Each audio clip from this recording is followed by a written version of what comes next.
देखो, आज पॉलिटी में हम लोग पढ़ेंगे उपराष्ट्रपति, ठीक है। पॉलिटी में हमने राष्ट्रपति के बारे में कंप्लीट लगभग पढ़ लिया है।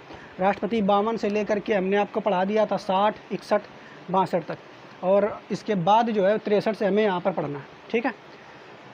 और उसके अलावा राष्ट्रपति के लिए जो ट्रिक भी बताई थी पकानिकों का द्विदशम, उसके द्वारा आप राष्ट्रपति के जो प्रमुख विषय हैं वो हम समझ सकते हैं वहाँ पर।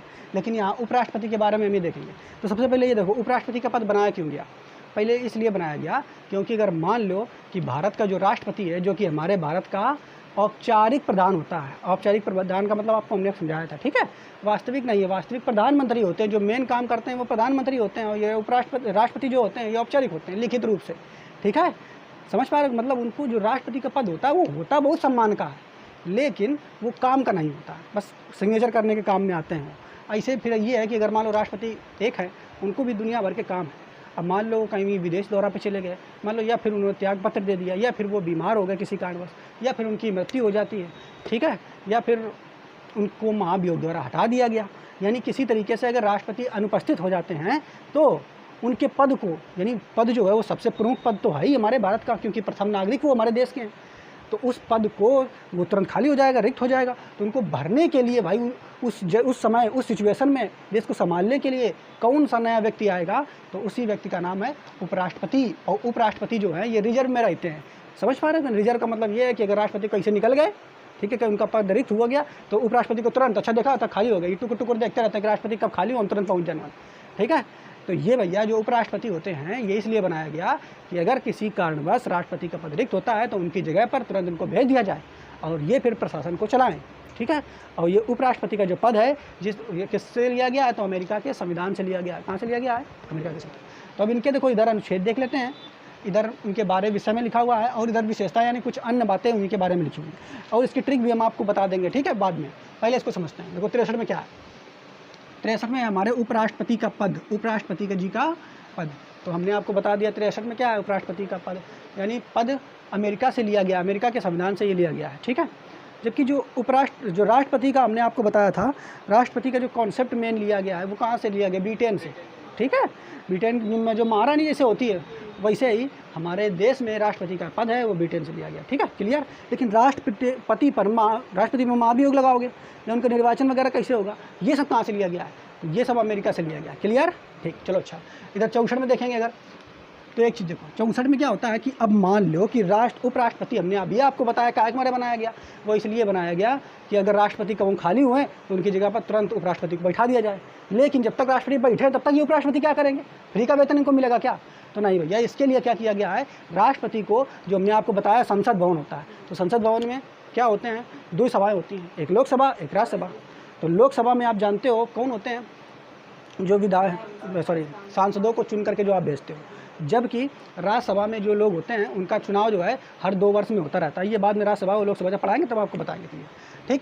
तो इनको क्या बना दिया जाता है कि 64 में जो तुम्हारे उपराष्ट्रपति होंगे इनसे कह दिया जाता है कि जब तक आप राष्ट्रपति के पद पे नहीं आ रहे हो, यानी राष्ट्रपति का पद रिक्त नहीं हो रहा है, तब तक आप क्या करोगे? आप कार्य करोगे सभापति के रूप में। और किसके सभापति के रूप में? राज्यसभा के सभापति में। किसके सभापति के रूप में? राज्यसभा। तो इधर लिख दिया हमने, राज्यसभा के सभापति के रूप में ये कार्य करते हैं। फिर तो राज्यसभा का सभापति क्या होता है? तो जैसे देखो, जैसे ये हमारा लोकसभा है, ये हमारा मान लो संसद भवन है। संसद भवन में 2 चीज़ें हैं, एक है लोकसभा, एक है राज्यसभा, ठीक। तो अब देखो, जो ये राज्यसभा होती है इसका चुनाव जो है हर 2 वर्ष में होता है, लेकिन ये पूरी तरीके से कभी समाप्त नहीं होती। इसको जब डिटेल में पढ़ाएंगे तब बताएंगे। जबकि लोकसभा है तो लोकसभा में मतलब लोकसभा का जो होता है चुनाव होता है हर 5 साल में, ठीक है, विघटन हो जाता है। लेकिन इसमें एक अध्यक्ष होता है। अध्यक्ष क्या होता है? जिसको हम स्पीकर कहते हैं। अध्यक्ष किसे कहते हैं? स्पीकर जिसको कह देते हैं, ठीक है।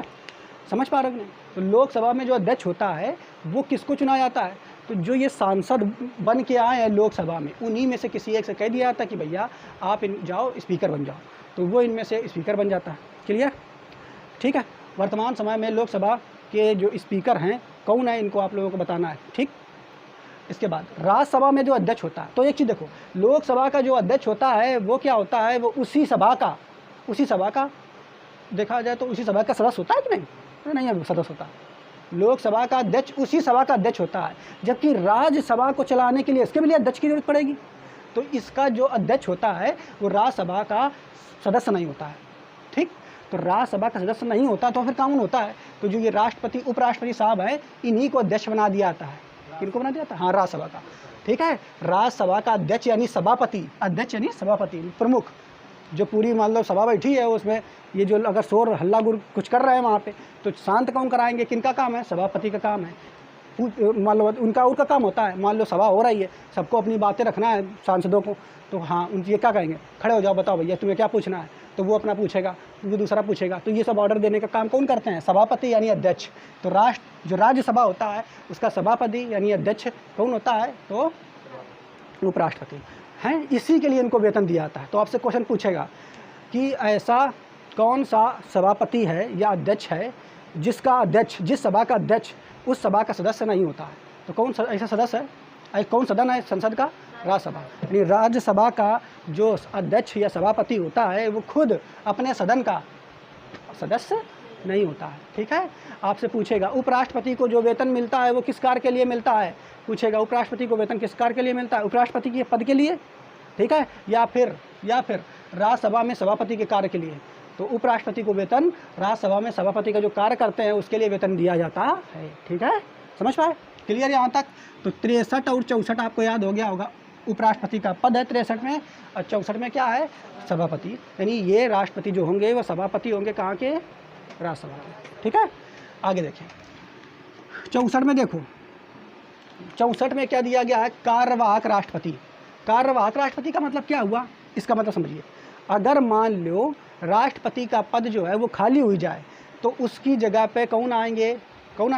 उपराष्ट्रपति। देखो मान लेते हैं ये हमारा जैसे संसद भवन है, ये संसद भवन है, ठीक है, समझ पा रहे हो कि नहीं? तो संसद भवन में यहाँ पे तुम्हारे कौन बैठे हैं? उपराष्ट्रपति। और राष्ट्रपति मान लो ये रहते हैं, ठीक है, उनके लिए राष्ट्रपति भवन अलग होता है। राष्ट्रपति जहाँ रहते हैं उनके लिए अलग भवन है दिल्ली में, ठीक है, तो उसे राष्ट्रपति भवन कहते हैं। और ये राष्ट्रपति का पद यहाँ से खाली हो गया, और राष्ट्रपति का अगर पद खाली हो गया तो यहाँ से उपराष्ट्रपति जो हैं, जो कि राज्यसभा में बैठे हुए हैं, कहाँ बैठे हैं? राज्यसभा में, इनको तुरंत यहाँ भेज दिया जाएगा कि जाइए आप राष्ट्रपति के पद को संभालिए। ठीक।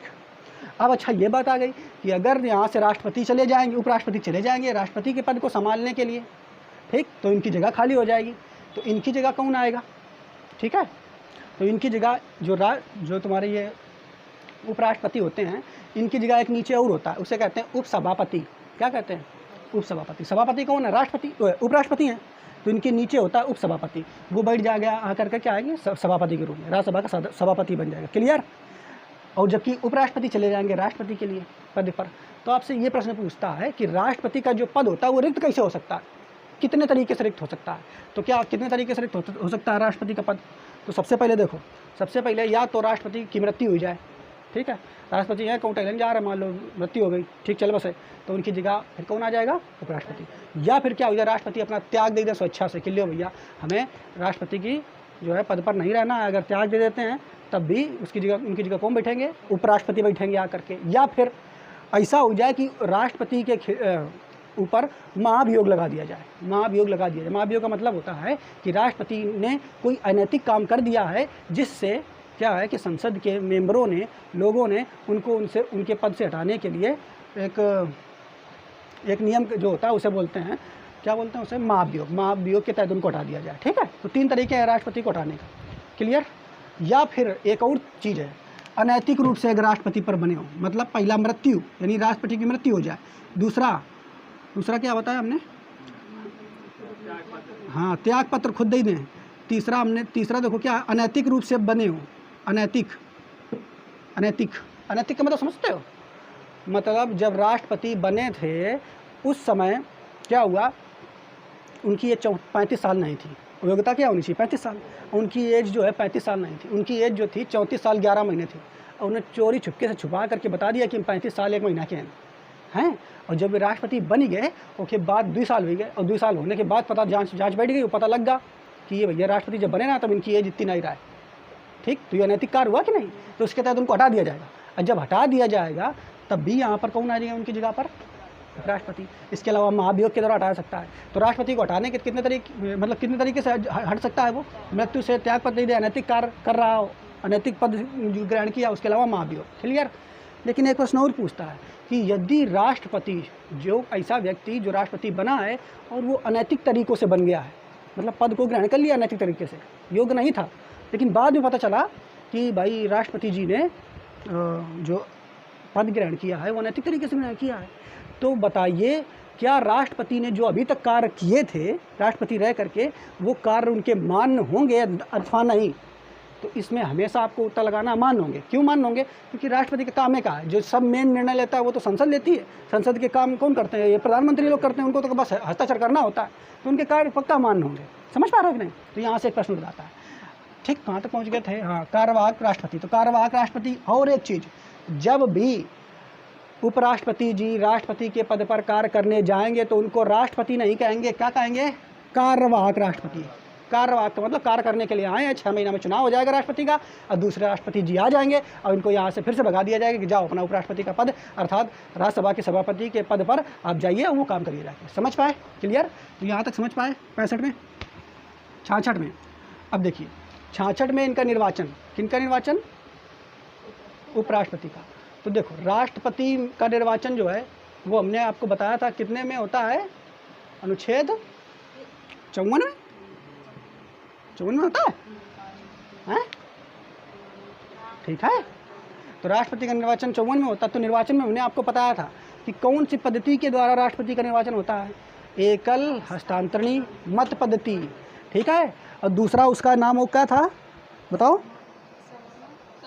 हैं? समान अनुपातिक प्रतिनिधित्व प्रणाली। तो वही प्रणाली इसमें भी होती है।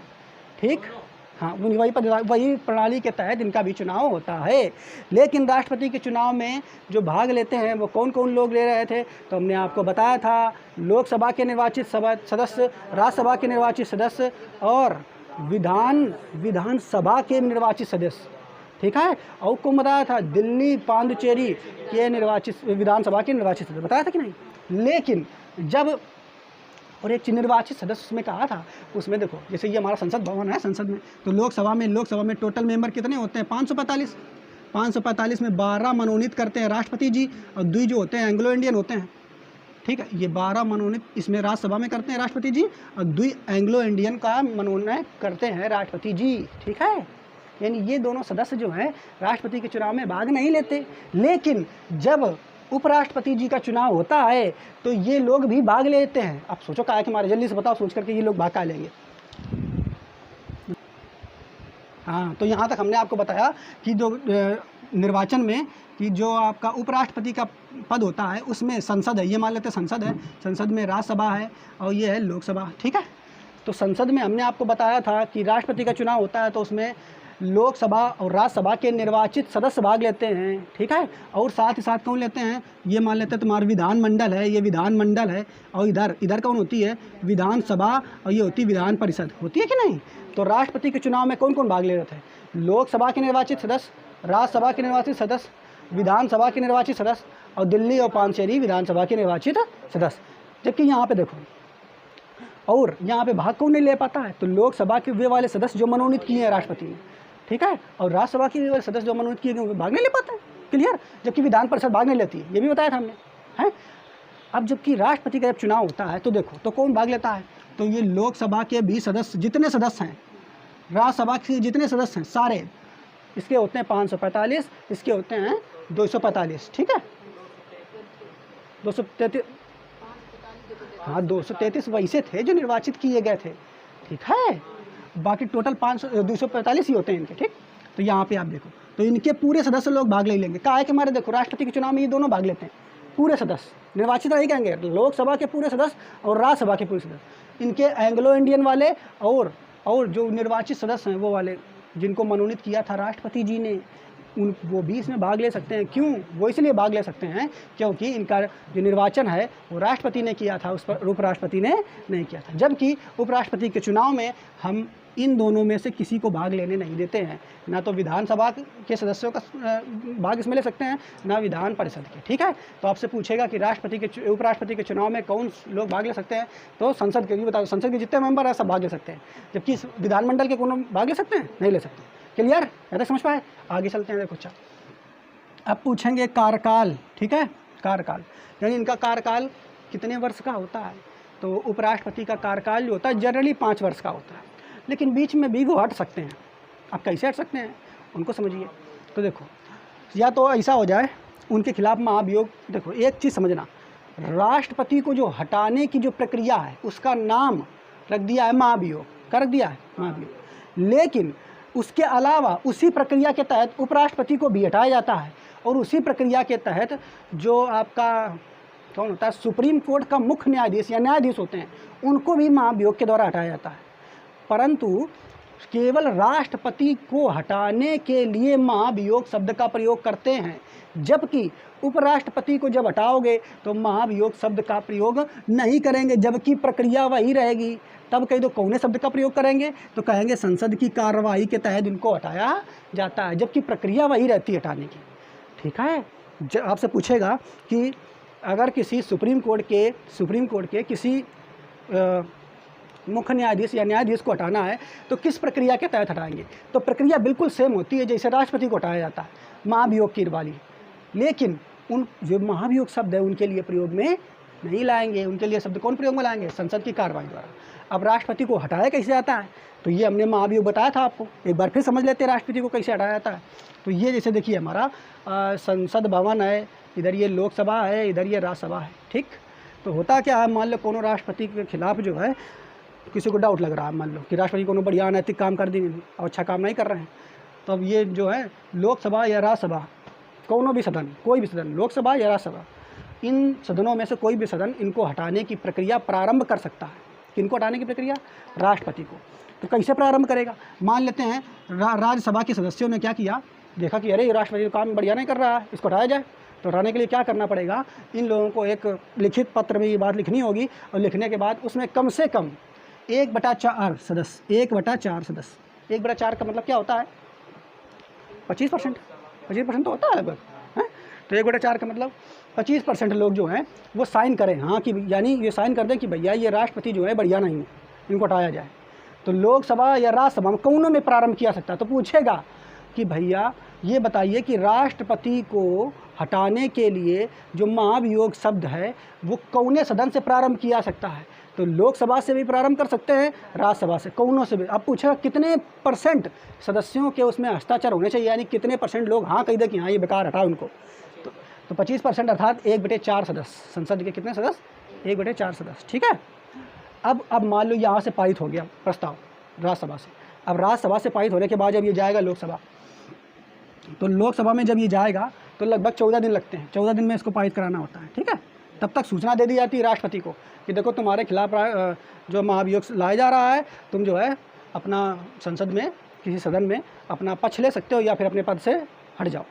ठीक, अब यहाँ जब जाएगा लोकसभा में, तो लोकसभा में जैसे गया तो लोकसभा के लोग देखेंगे अच्छा हाँ ये बात तो सही है, अगर मान लो राष्ट्रपति को हटाना है तो क्या बात सही है। तो लोकसभा के कितने सदस्य जो है इस पर साइन करें, तब आगे बढ़ेगा प्रस्ताव। तो लोकसभा के कम से कम इसमें 2/3 सदस्य अर्थात 66% लोग जो हैं वो सिग्नेचर कर दें कि भाई ये राष्ट्रपति जो है इनको हटाना है। अगर 66% यहाँ से प्रस्ताव पारित हो गया, और शुरुआत कहाँ से हो रहा है, इनमें से किसी से भी, ठीक, तो क्या राष्ट्रपति हटा दिया जाता है। लेकिन अब समझने वाली बात ये है कि ये जो प्रक्रिया है इसको हमने महाभियोग कह दिया, बात समझ पा रहे थे। लेकिन अब समझने वाली बात ये है कि अगर अब उपराष्ट्रपति को हटाना है तो उनको भी क्या इसे हटाया जाता है, तो उनको भी हटाने की सेम प्रक्रिया है। लेकिन बस अंतर इतना रहता है कि उपराष्ट्रपति को जब हटाया जाता है तो प्रस्ताव सबसे पहले राज्यसभा में लाया जाता है, लोकसभा में पहले प्रस्ताव नहीं ला सकते, क्योंकि भैया वो राज्यसभा के सदस्य है। ठीक है, इसलिए राज्यसभा के सभापति होते हैं, तो सबसे पहले प्रस्ताव कौन लाएगा, राज्यसभा। जबकि राष्ट्रपति को हटाने के लिए महाभियोग लगाया सकता है वो या तो लोकसभा में लाया सकता है या राज्यसभा में। समझ पा रहे हो कि नहीं। जबकि राष्ट्रपति का जो सब हटाने की प्रक्रिया है उसको महाभियोग ना कह करके हम संसद की कार्रवाई करेंगे। समझ पाए, क्लियर। ठीक है, यही बात हमने बताया कि इनका कार्यकाल जो होता है जनरली 5 वर्ष का आता है, और इनको हटाने की प्रक्रिया सेम जैसे राष्ट्रपति की महाभियोग वाली प्रक्रिया होती है वही होती है, लेकिन उसको महाभियोग ना कह करके हम संसद की कार्रवाई द्वारा हटाने को कहते हैं। और इसमें हमने बताया स्टार्ट कहाँ से करेंगे, तो राज्यसभा से 1/4 बहुमत से वहाँ से पारित होगा, और फिर राज्यसभा से लोकसभा में पारित होगा, तब तक बीच में 14 दिन का समय दिया जाएगा। ठीक है, और वहाँ से अगर 2/3 सदस्य लोगों ने पारित कर दिया है कि हाँ सही बात है, तो फिर उपराष्ट्रपति को उनके पद से हटा दिया जाएगा। समझ पाए, क्लियर। आगे देखते हैं। अच्छा, 68 नंबर, ठीक, अनुच्छेद नंबर 68। अब यहाँ पे देखिए चुनाव का समय। अब मान लो उपराष्ट्रपति अपने पद से हट गए, अगर उपराष्ट्रपति अपने पद से हट गया तो उनकी जगह पे कौन आएंगे बताओ? उपराष्ट्रपति को पद से हटा दिया गया तो उनकी जगह कौन आएंगे? अभी बताया, उपसभापति आएंगे। और उपसभापति भी नहीं है तब कौन आएगा? हैं? हाँ, तब सुप्रीम कोर्ट के जज आ जाएंगे। हमने बताया था कि नहीं? तो अगर इनको हटा दिया गया, तो अगर राष्ट्रपति को हटा दिया गया, हमने क्या बताया था कि राष्ट्रपति को हटाया गया तो कम से कम 6 महीना के अंदर चुनाव करा करके पुनः नए राष्ट्रपति को ला दिया जाए, है? उनकी जगह तब तक कौन रहेंगे? उपराष्ट्रपति। लेकिन अगर उपराष्ट्रपति हट गए तो कितने दिनों के अंदर चुनाव करा करके उपराष्ट्रपति को पुनः लाया जा सकता है? तो इसके लिए कोनो समय निश्चित नहीं है। यानी उपराष्ट्रपति को अगर हटाया गया, हट गए मतलब उनका पद खाली हो गया, तो उनकी जगह उपसभापति आ जाएंगे, लेकिन उनका द्वारा चुनाव कराने की कोई डेट निश्चित नहीं है। जैसे यानी समय अनिश्चित है ना राष्ट्रपति के चुनाव के लिए, ऐसे उनके लिए कोई समय निश्चित नहीं है। बस संविधान में लिखा है कि यथाशीघ्र, यानी इनका चुनाव यथाशीघ्र करा लिया जाए। और यथाशीघ्र में वो 10 दिन भी हो सकता है, 6 महीने भी हो सकते हैं, 2 साल भी हो सकते हैं, 10 साल भी हो सकते हैं। ठीक है, समझ पा रहे हो ना? यथाशीघ्र उसमें बस लिख दिया है। क्लियर? ठीक। 69 में 69 में शपथ का वर्णन है। किनके शपथ का वर्णन है? उपराष्ट्रपति। ठीक है, उपराष्ट्रपति के शपथ का वर्णन है। जबकि वहाँ हमने क्या बताया था? राष्ट्रपति के शपथ का वर्णन कौन अनुच्छेद में है? 60 से शपथ, राष्ट्रपति का शपथ। राष्ट्रपति को शपथ कौन दिलाता है? सुप्रीम कोर्ट के मुख्य न्यायाधीश। ठीक है, सबसे बड़े, ठीक है, मुख्य न्यायाधीश, इनको भी वही दिलाते हैं। ठीक है, क्लियर? तो अब यहाँ तक जो है हमारे उपराष्ट्रपति की जितनी अनुच्छेद हैं वो हमको याद हो जाना चाहिए। इसके बाद ही हम बाद में पढ़ेंगे। ठीक, कितना? 63, 64, 65, 66, 67, 68, 69। ठीक है, इसको याद कैसे करेंगे? तो इसके लिए एक ट्रिक हम आपको यहाँ पे लिख देते हैं। ये देखो लिखा हुआ उ सा रा नी का चूस। ठीक है, ये पूरा अगर मिला के पढ़ो तो उसरा नी का चूस, इसको पूरा पढ़ोगे। ठीक है, उसरा नी का चूस। ठीक, ये शब्द याद कर लो, 2-3 बार बोलोगे उसरा नी का चूस। ठीक है, यहाँ से देखोगे 63 में, ये तुरंत याद, 63 याद रखोगे। 63 से कहाँ तक? 69 तक उसरा नी का चूस। जैसे वहाँ पे हमने आपको एक ट्रिक बताई थी, पकानी को का दियो जैसा, उसको याद कर लोगे। ऐसे उसरा नी को चूस। तो देखो यहाँ से ऊ है, ऊ, तो ऊ से यहाँ से आ जाएगा उपराष्ट्रपति का पद, आ जाएगा कि नहीं? सा से यहाँ देखोगे सा, सभापति आ जाएंगे। रा से आ जाएंगे यहाँ से राष्ट्रपति। ठीक है, इनको देखना है। निर्वाचन, नी से देखोगे तो निर्वाचन, का से देखोगे तो कार्यकाल। ठीक है, 67 में कार्यकाल। ठीक है, और चूस में यहाँ पे जचा शब्द है, यहाँ से चुनाव। ठीक है, शपथ का यहाँ से सा आ जाएगा। क्लियर? ठीक है, तो यहाँ तक के तुम्हें ये वाले बिल्कुल याद होंगे, उसरा निका चूस, जबकि पकानी को का द्वय देशम से वो याद कर लोगे। ठीक, अब यहाँ बचा वो 69 के बाद 70। तो 70 में क्या? आपातकाल। आपातकाल के संदर्भ में हमने आपको बताया था, आपातकाल कितने प्रकार के होते हैं? 3 प्रकार के। कौन कौन था? राष्ट्रीय आपात, एक कौन होता है वित्तीय आपात, एक कौन होता है राष्ट्रपति शासन। ठीक है, तीनों बताए थे। राष्ट्रीय आपात कब लगता है? कौन से अनुच्छेद में लगता है? अनुच्छेद 356। ठीक है, राष्ट्रीय आपात के बाद कौन सा? राष्ट्रपति शासन कब लगता है? 300, राष्ट्रपति शासन 356 के बाद 2 अंक बाद 358। ठीक है, और 360 में क्या लगाते हैं हम? वित्तीय आपात। ठीक है, समझ पा रहे कि नहीं? तो आपात 3 प्रकार के हो गए। क्लियर? आगे देखो 71 में क्या है? मान लो 71 में क्या है? राष्ट्रपति और उपराष्ट्रपति का चुनाव हो रहा। अब कोनो दिक्कत आ गई बीच में। दिक्कत क्या आ गई कि कोनो राष्ट्रपति के पद पर खड़ा हो गया, लेकिन वो जो है योग्य नहीं था, फिर भी खड़ा हो गया और जीत गया। अब मान लो यो जो है मामला न्यायालय में पहुंचा दिया जाएगा। न्यायालय का मतलब ये कोनो के किसी ने केस कर दिया कि राष्ट्रपति के पद के योग्य था नहीं, और ये चुनाव में जीत करके और राष्ट्रपति बन गए या उपराष्ट्रपति बन गए। तो भैया ये जो तुम्हारे देख रहे हो राष्ट्रपति उपराष्ट्रपति के जो पद हैं, ये सम्मान के पद होते हैं। तो अगर इनको भेजा गया, तो अब मान लो वो जो मुकदमा बनेगा तो किस कचहरी में सबसे पहले जाएगा? तो बिल्कुल याद रखना है कि जो राष्ट्रपति और उपराष्ट्रपति संबंधी जो चुनाव के मामले होते हैं वो हमेशा सुप्रीम कोर्ट में जाते हैं। डायरेक्ट सुप्रीम कोर्ट ही इनको निपटाएगा। हाई कोर्ट और डिस्ट्रिक्ट कोर्ट के बस की बात नहीं है। समझ पा रहे हो ना? क्योंकि भारत के सबसे बड़े पद है, ठीक, सबसे सम्मानी पद है। जबकि सुप्रीम कोर्ट में डायरेक्ट जाने की एक और अनुच्छेद आपको स्वतंत्रता देता है। वो कौन सा अनुच्छेद है? डायरेक्ट सुप्रीम कोर्ट में जाओ। हाँ, अनुच्छेद 32। ठीक है, इसके अलावा राष्ट्रपति का जो है डायरेक्ट सुप्रीम कोर्ट के लिए अनुच्छेद 71 में आ जाएगा। अनुच्छेद 72 में हमने आपको बता ही दिया है। राष्ट्रपति में 72 में क्या है? क्षमादान। यानी राष्ट्रपति जो है वो क्षमा कर सकते हैं, ठीक है, समझ पा रहे हो ना, किसी भी व्यक्ति को मृत्यु दंड तक ये माफ़ कर सकते हैं राष्ट्रपति के क्षमादान के, जबकि जो तुम्हारे उपराष्ट्रपति होते हैं इनका क्षमादान में ये मृत्यु दंड माफ़ नहीं कर सकते, ठीक है, समझ पाए। उसके बाद 73 में, अनुच्छेद 73 में क्या दिया गया है, कार्यपालिका का विस्तार। कार्यपालिका का विस्तार अधिकार किसको दिया गया है, ये जो कार्यपालिका होता है उसमें मंत्री होते हैं, कैबिनेट मंत्री होते हैं, राज्य मंत्री होते हैं, उप मंत्री होते हैं, ठीक है। तो इन मंत्रियों को बढ़ाने की संख्या, जो विस्तार बढ़ाने की संख्या, ये अधिकार किसको दिया गया, राष्ट्रपति को। लेकिन राष्ट्रपति का अपनी मर्जी से बढ़ा देंगे ना, क्या नहीं, जब प्रधानमंत्री कहेंगे, प्रधानमंत्री की सलाह पर, देखिए प्रधानमंत्री की सलाह पर, तो प्रधानमंत्री सलाह देंगे तब इनका जो है कार्यपालिका का विस्तार किया सकता है, ठीक है, क्लियर। तो ये आपको उपराष्ट्रपति के बारे में इतनी सारी बातें हमने आपको बता दी, आप दोनों को कंपेयर करके पढ़ोगे, ठीक है, ठीक, दोनों की ट्रिक हमने आपको बता दी हैं, ये ट्रिक भी आप नोट कर सकते हो, वो एक बार फिर रिवाइज कर सकते हो, ठीक।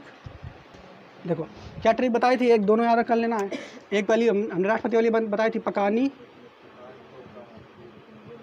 पकानी कोका दुयो दशम, ठीक है, इसे तो बताया था, तो इससे आप उसको याद कर लोगे।